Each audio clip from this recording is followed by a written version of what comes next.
Etong lugaw, ang sarap po talaga. Ang sarap ng lugaw. Merong lugawan sa amin na sikat, masarap, pero mas masarap to eh.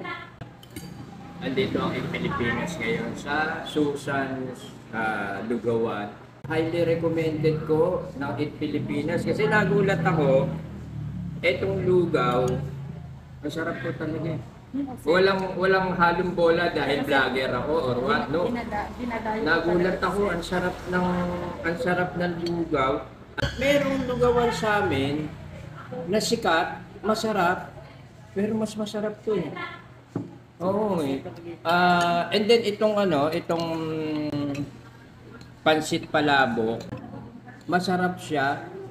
Medyo nahalo lang kung hindi kayo mahilig sa maasim, sabihan nyo kagad yung nagluluto na huwag haluan ng kalamansi. Ano po, masarap eh. Pero yung misis ko, paborito yung may kalamansi. So, isa rin sa dadayuhin to rito. Hindi nyo na kailangan pumunta ng Malabon.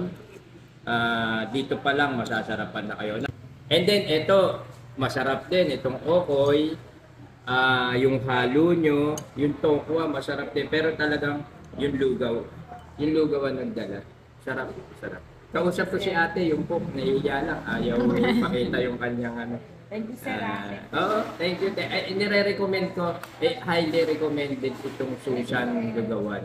Kung nasa bandang Tabang kayo, pagbaba ng tulay, ano kayo rito, daan kayo rito. Mag-enjoy kayo, ang sarap ng lugaw nila, ang sarap ng pagkain nila.